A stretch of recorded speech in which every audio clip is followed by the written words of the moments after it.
presentamos la Palabra de Dios, nuestra única salvaguardia. En ella están las respuestas a nuestras preguntas. Viviendo en la Palabra. Bienvenidos.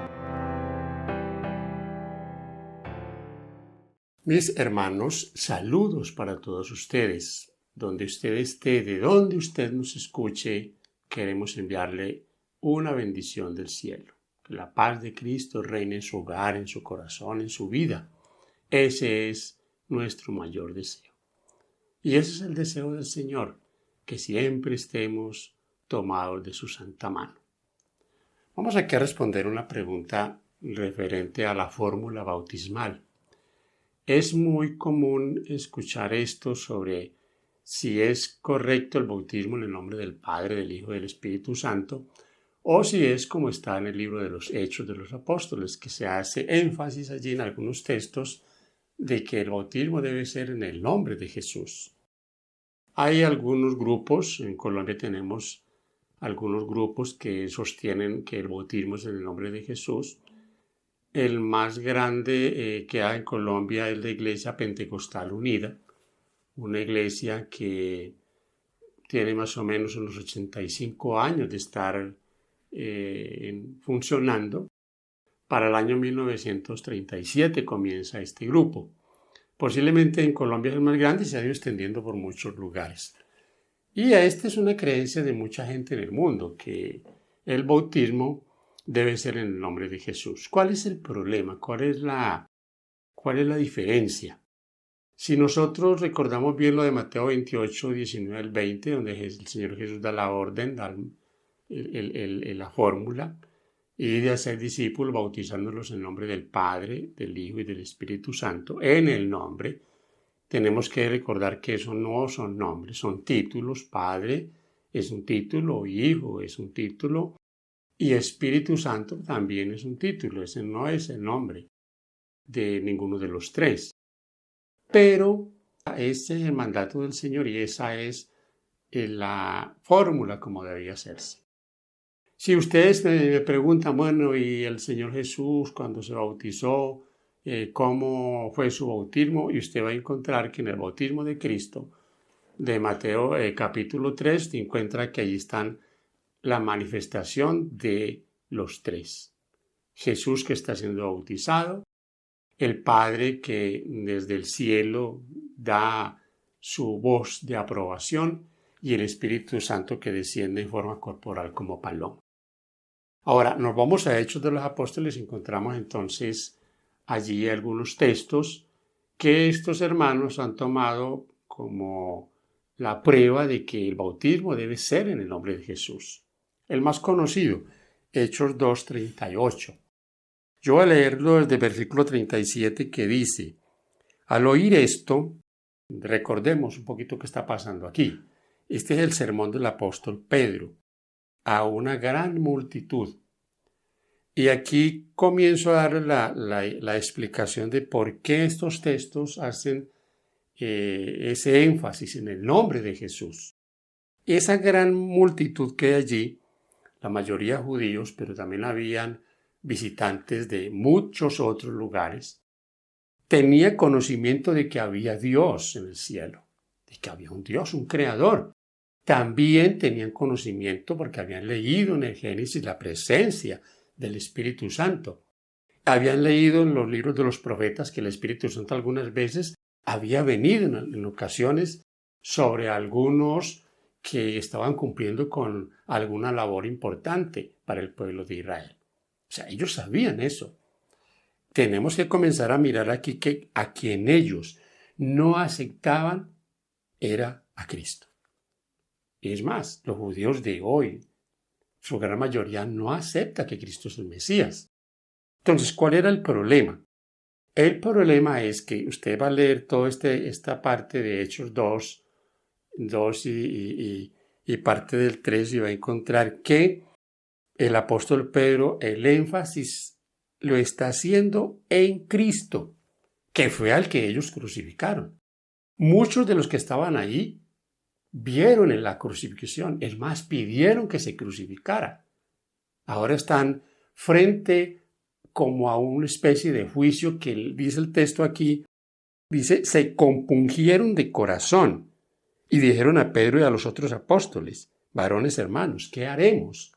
¿Por qué se compungieron de corazón? Porque comprendieron que ese que habían rechazado es el que ellos necesitaban, es el Salvador del mundo.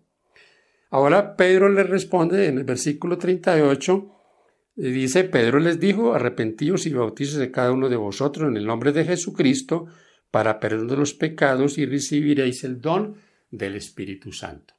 En el nombre de Jesucristo, o sea, en el nombre de ese que ellos habían rechazado. ¿Notan, hermanos, el por qué ese énfasis? Y no se ha dicho a ellos, ustedes creen en Dios. Pues todos hubiesen dicho que sí. ¿En quién no creían? ¿A quién no habían aceptado? Al Señor Jesús.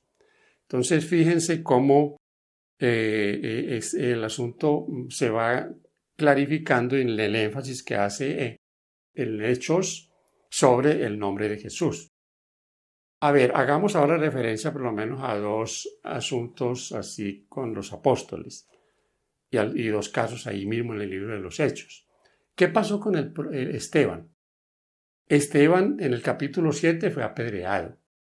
Si usted lee en el versículo 51 en adelante, ve que allí está ya el clímax de la discusión de Esteban con los judíos en cuanto a Jesús, el Hijo de Dios. No es por el Creador, no es por el Padre, no es por el Espíritu Santo, es por Jesús esa discusión allí que lleva finalmente a que ellos se tapan los oídos cuando oyen hablar de Jesús. Cuando Esteban dice, veo los cielos abiertos y al Hijo de Dios sentado a la diestra del Padre, se tapan los oídos, crujen sus dientes y lo apedrean. Cumpliendo allí de paso con la profecía de las 70 semanas. Así que aquí vemos un caso patente de lo que estaba tratando de hacer, en este caso los apóstoles, que era presentar a Cristo, al que ellos habían rechazado. Y un caso que es claro, que no puede dejar duda, es el caso del apóstol Pablo. ¿A quién perseguía el que antes de ser llamado Pablo llamaban Saulo? Perseguía a la iglesia, a todo lo que respirara el nombre de Jesús. Pablo era un perseguidor de Cristo. De hecho, usted encuentra ahí en el capítulo 9 de Hechos, cuando él tiene el encuentro con el Señor. Fíjense que Cristo no delegó a ningún ángel. Él personalmente vino a hacerle ese llamado a este hombre. Conoce a su corazón. Sabía su sinceridad, que le faltaba a Pablo ser encaminado correctamente. Ahora viene Jesús, se le presenta y Jesús le dice a él algo bien. Cuando Pablo le pregunta, ¿quién eres, Señor? Cristo le dice, soy Jesús, a quien tú persigues. ¿Contra quién era la persecución de Pablo? Era contra Jesús. Perseguía a sus seguidores, era perseguirlo a él. En el versículo 48 de Hechos 10 está el bautismo. Ustedes ven ahí en esos dos capítulos ese lindo proceso de la conversión de este hombre al cristianismo. El apóstol a los gentiles, el gran apóstol Pablo. En el versículo 16 del capítulo 22, cuando él cuenta otra vez su testimonio, que cuenta por 3 veces ahí en este libro, él recuerda lo que a él le dijeron cuando le invitaron a ser bautizado. Ahora, ¿por qué te detienes? Levántate y bautízate en el nombre de Jesús. ¿En el nombre de quién? De ese al que él había perseguido. Pablo no tenía problemas con Dios Padre ni con el Espíritu Santo. Los problemas de Pablo eran contra Jesús. Era a Jesús al que él tenía que recibir en su corazón.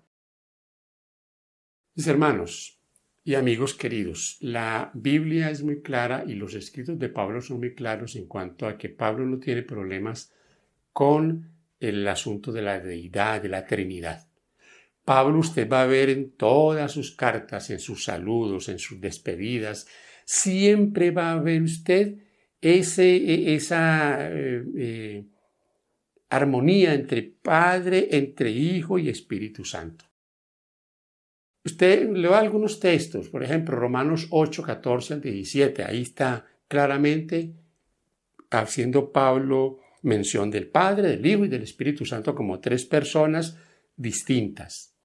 Y voy a leerle segunda a los Corintios en el capítulo 13, segunda a los Corintios capítulo 13, el versículo 14 que dice: la gracia del Señor Jesucristo, el amor de Dios y la comunión del Espíritu Santo sean con todos vosotros. Amén. La gracia del Señor Jesús, el amor de Dios y la comunión del Espíritu Santo. Cada una de sus cartas.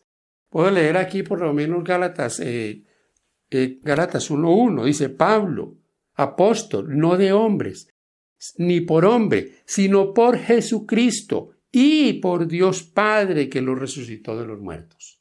Ustedes van a ver siempre a Pablo haciendo una diferencia entre Padre e Hijo y Espíritu Santo. Así que, mis hermanos, el problema en Hechos de los Apóstoles no es que se esté cambiando la fórmula bautismal del capítulo 28 de Mateo, el mandato del Señor Jesús.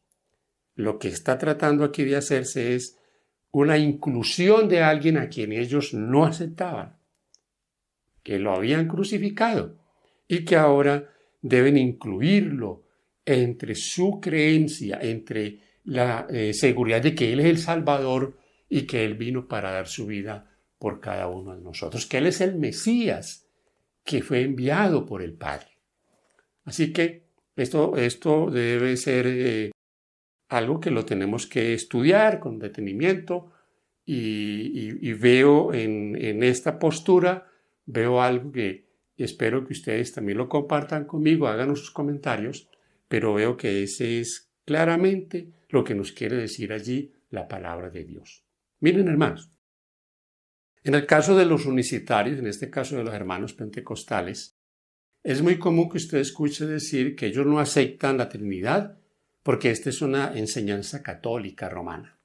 Y que fue la Iglesia Católica y que la Iglesia Católica cambió o incluyó Mateo 28, 19 y 20, que eso no está en los escritos originales. Bueno, toda una gran cantidad de conspiraciones, según ellos, contra la Biblia.